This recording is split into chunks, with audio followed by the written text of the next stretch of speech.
اور ہم ایک فائٹر سے باتیں کر رہے ہیں، ایک فائٹر خاتون سے بات اچھا کہہ رہی میں تو مایا تم نے ایسی مجھے اتنا جو ہے نا بڑا بنا دیا ہے. میں نے کہا پتہ کہ ہر انسان ہماری زندگی میں انسپریشن بنتا ہے بہت ساری چیزوں کو لے کر. کبھی آپ کو کسی کی کوئی بات اچھی لگتی ہے, کبھی کسی کی کوئی بات اچھی لگتی ہے, لیکن کچھ لوگ ایسے ہوتے ہیں جو آپ کے ذہن میں بڑا کوئی جو ہے نا اپنا مارک چھوڑ کے جاتے ہیں. اور میں چھوڑ کے کہاں جاتی ہے, میں مستقل آپ سے کہیں نہ کہیں ٹکرتی رہی ٹھا ٹھا کر کے. اب آپ بات کر رہی تھی اپنے زندگی میں دوسرے ہرڈل کی, سب سے بڑے ہرڈل کی, آپ کے والد صاحب کا انتقال, اس سے آپ گزری.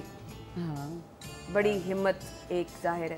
دیکھو سب کے لیے والدین, جتنے والدین بے لوس ہوتے ہیں اور آپ ان کے وجود کا حصہ ہوتے ہیں. بے شک. پھر جب آپ سے وہ جدا ہوتے ہیں تو آپ کے وجود کا ایک حصہ ان کے ساتھ چلا جاتا ہے. صحیح بات. تو کیا بات, بڑی خوبصورت بات. وہ بھی ایک وقت تھا, لیکن اگین آپ سمجھتے ہیں نا کہ آپ کے والدین کو کچھ ہوگا تو آپ زندہ نہیں رہ سکتے, لیکن اللہ میں آپ کو حوصلہ دیتا ہے, ہمت دیتا ہے. کرنے والا تو اللہ ہے نا, اللہ بہت بہتر جانتا ہے, ہر چیز وہ کرتا ہے. اب کبھی کبھی ایسا ہوتا ہے کہ یہ نہیں ہوگا تو کیا ہوگا, یہ نہیں ہوگا تو کیا ہوگا. تو میں یہ واقعی سوچتی ہوں کہ ابا کی ڈیتھ ہوئی تو زندگی لگ رہا تھا کہ بڑی ایسے you know I saw my mother breaking and family was in depression, اور زندگی پھر بھی چلی گئی. پھر آپ میں ایکسیپٹنس آ جاتی ہے. اور لائک آئی سیڈ ارلیئر کہ وقت بہت بڑا مرہم ہوتا ہے.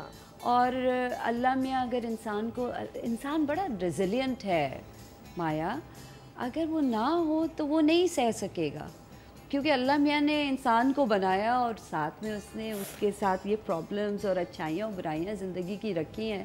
تو اگر آپ نہیں برداشت کریں گے تو آپ زندگی کیسے آگے گزاریں گے.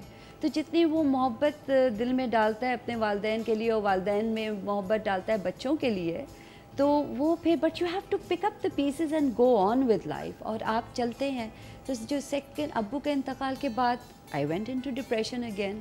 مجھے ایک یہ بڑا اس چیز کا رنج تھا کہ اپنے اخبار میں نے ایک نیا ایک شعبہ شروع کیا تھا, اس میں اتنا ٹائم دیا. پہلے تو I was wallowing in my grief divorce کے بعد, پھر وہ سیٹ ہوئے تو پھر یہ سلسلہ شروع ہوا. تو اس میں اتنا میں لگی ہوئی تھی کہ میں کہتی تھی کہ ابو کو اب ٹائم دوں گی ذرا, اب شروع ہو گیا ہمارا یہ شعبہ, لیکن مہلت نہیں ملی. آپ کا کینسر جب ڈائگنوز ہوا کیسے ہوا, اور اس کے بعد آپ زندگی کی سب سے مشکل وقت سے گزرے؟ یہ تم نے بہت اچھا سوال کیا ہے. میں جب سے اس پرابلم سے گزری ہوں میرا دل چاہتا ہے کہ کوئی اور نہ گزرے, اور میں بتانا چاہتی ہوں کہ بھئی آپ اپنی صحت کا خیال رکھیے, اور اسٹچ ان ٹائم سیوز 9 بہت سینس بنتا ہے اس معاملے میں. میری سسٹ ہوتی تھی بہت پرانی, اور میں تھی ڈرپوک. میں انجیکشن لگتا ہے تو ڈر جاتی ہوں. تو آپریشن ڈاکٹرز کہتے تھے کروا لیں آپ تو بہتر ہے. اچھا, اگر انسان کو نوعیت کا پتہ چلے کہ بھئی بہت آپ کے ذہن اور ڈرا دیا جائے نا آپ کو, تو پھر انسان پھر بھی قدم اٹھائے. کہتے تھے ہاں سسٹ ہے, میں آپریشن کروا لوں گی. الٹرا ساؤنڈ ہوتے تھے, نارمل ہوتا تھا.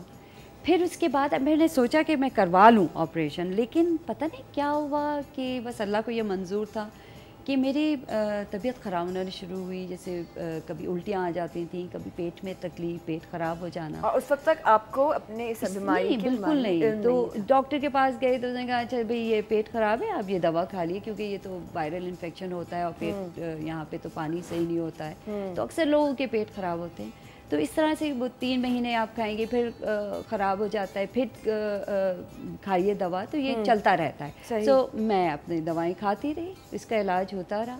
پھر 7-8 مہینے ہو گئے تو انہوں نے دوا بدلی. میں نے کبھی کیوں نہیں ٹھیک ہو رہا ہے, تو انہوں نے دوا بدلی. اب کہ اب ٹھیک ہو جائے گا, لیکن you will have to eat the medicine for some time, take the medicine for some time. تو میں نے لیا اور میرا پیٹ پھولنا شروع ہوا. تو پھر I said look what is happening here. تو انہوں نے کہا آپ الٹرا ساؤنڈ کرائیں. اینڈ آئی تھاٹ میرے ٹمی پرابلم ہے, ٹھیک ہو جائے گا, وہ الٹرا ساؤنڈ میں بتا دیں گے. وہ وہاں پتہ چلا کہ بھئی یہ تو کوئی اور چیز ہے, دس از ڈفرینٹ النس.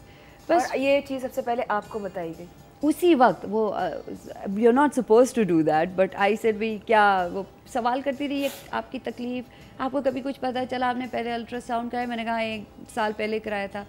تو میں نے کہا آپ کیوں پوچھ رہی ہیں, is everything all right? Then she said you know you got cancer. And I said what, you know I wasn't expecting this. تو بڑا دھچکا تھا. اچھا اب میں نے یہ سوچا کہ مجھے, میری بہن ساتھ آئی ہوئی تھی, میں نے ان کو بھی نہیں بتایا. And I went straight to the office. میں نے کہا میں امی کو, میری والدہ کی طبیعت خراب رہتی ہے, میں نے کہا میں امی کو کیسے بتاؤں گی یہ کہ میرے ساتھ ایسا ہوا ہے, اور she has a heart problem as well. So I went to the office to think things over. اچھا طبیعت تو 8-9 مہینے سے خراب چلی رہی تھی, اور گرمی اتنی شدید, اور وہاں پہ آفس کے سامنے کوئی جلوس جا رہا تھا, تو انہوں نے گاڑی بھی وہیں رکوا دی, پھر پیدل اندر جانا پڑا. تو یو نو یہ ذہن میں یہ کہ بھئی اوف یہ چیز, اینڈ تو ٹریفک اور یہ ساری چیزیں تو بڑی ستائی سی لگ رہی ہوں گی. بالکل, بیکاز آئی واز زندگی کے ایسے ایک جگہ پہ لا کے آپ کو وقت میں کھڑا کر دیا تھا. بالکل, you know I was in a days. And جب میں آفس پہنچی ہوں تو جو ہمارے ہیڈ تھے ان کے پاس کہیں بتانے کے لیے کہ میں آ گئی ہوں, میں نے ان سے کہا تھا میں دیر سے آؤں گی, I have to go to the hospital. تو he looked at my face and he said آپ تم گھر جاؤ, تمہاری طبیعت ٹھیک نہیں. میں کہا نہیں میں بالکل ٹھیک ہوں. But he insisted and I broke down. میں خوب روئی. اب وہ بیچارے, ان کے سمجھ میں نہیں آیا, تو میں نے ان کو بتایا کہ میں نے ابھی یہ سنا ہے. تو اب وہ بیچارے ہکا بکا کہ اب کیا وہ کرو. تو میں نے کہا دیکھیے میں گھر نہیں جاؤں گی, میں I want to compose myself. اور پھر انہوں نے کہا آپ سی ٹی اسکین کروائی. تو میں نے کہا جب تک سی ٹی اسکین نہیں ہوگا میں گھر میں بھی نہیں بتاؤں گی. Then I called a very close friend, اور وہ یو نو سپورٹ ملی وہاں سے. اینڈ میرے ٹائر, گاڑی کا نا ٹائر پنکچر ہو گیا تھا. تو میں نے کہا اب یہ پنکچر ہو گیا, مجھے ہاسپٹلس کے چکر لگانے ہوں گے. تو سب سے پہلے ذہن میں یہ آیا کہ مجھے ٹائر خریدنا ہے. سو آئی نو اے فرینڈ. تو وہ میرا جو فرینڈ آئے تھے اس کے ساتھ I went to this friend کہ مجھے ٹائرز دلواؤ. اس وقت بھی آپ کے ذہن میں گاڑی یہ تھا کہ مجھے اب چکر لگانے ہیں ہاسپٹلس کے.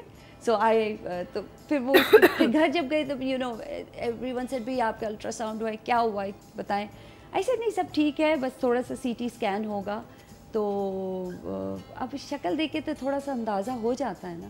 سو میری جو بھابھی ہے بہت پیاری, بہت خیال کرنے والی, اس سے الگ سے پھر رات کو آپ بتائیے کیا بات ہے. And when she insisted I told her. تو میں کہا ابھی کسی کو مت بتانا گھر میں, because I know they will go to pieces. تو انہوں نے کہا ٹھیک ہے, لیکن میں سب کو بتا دیا, ظاہر ہے پھر سب سے پورے خاندان کو پتہ چلا. So next day C T scan میں تو it was very clear, it was a bad situation, بہت بری سچویشن تھی. اور فوراً ہی پھر تیسرے دن ہاسپٹل میں میری. اور کینسر تقریباً آپ کے پورے جسم میں پھیل چکا تھا؟ نہیں جسم میں نہیں, اگر وہ تو پھر آئی وڈ بی ہیئر.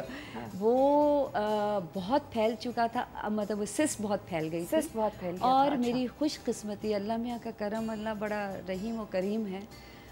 وہ پانی آنے کی وجہ سے اسائٹیس ہوتا ہے, وہ پانی آ جاتا ہے, تو اس سے وہ ایسے وقت ہے, وہ یوزلی بہت لیٹ آتا ہے, تو اس سے پتہ وہ پیٹ پھولنے سے میں آئی وینٹ ٹو, نہ پتہ چلتا تو میں جاتی بھی نہیں. تو وہ 4th اسٹیج ہو جاتا ہے. پھر وہ جب سسٹ پھیل کے نا اور آرگنس کی طرف بالکل پہنچ گئی تھی, تو وہ اگر تھوڑا سا اور میں لیٹ ہوتی تو پھر then it would have been the 4th stage. 4th stage میں پھر دین اٹس ویری ڈیفیکلٹ, کیونکہ وہ آرگنس میں چلا جاتا ہے تو آپ کچھ کر نہیں سکتے ہیں. تو میرا پھر 3 دن بعد آپریشن ہوا, اینڈ ماشاء اللہ سے وہ بڑا ٹھیک ٹھاک ہوا, اینڈ مطلب صحیح ہو گیا. ہاسپٹل میں ڈاکٹرز اچھے تھے. پھر دین مائی کیمو اسٹارٹیڈ. آپ ول پاور دیکھو, ایک مایا, جب انسان کے اوپر کوئی مسئلہ آتا ہے نا, ہم اس سے پہلے اگر سوچیں ہم کہتے ہیں نہیں, بٹ کینسر کا لوگ سن کے کتنے پریشان ہو جاتے ہیں. کینسر کا نام ایک وہ ہے کہ کینسر, اور آپ کو کبھی نہیں ہو سکتا. یہ نا دس از واٹ یو تھنک کہ آپ کو کبھی وہ چیز دوسرے کو ہو جاتی ہے, آپ کو نہیں ہوتی ہے. تو اگر میں پہلے سے سوچتی, لیکن جب چیز آتی ہے آپ کے اوپر تو اللہ آپ کو ہمت بھی دیتا ہے. اور پھر میرے لوگوں نے بہت ساتھ دیا. گاڈ بلیس آپ کو, اللہ زندگی صحت دے. تھینک یو سو مچ. یہاں پہ لیتے چھوٹا سا وقفہ, ہمارے ساتھ رہیے گا, رائٹ بیک.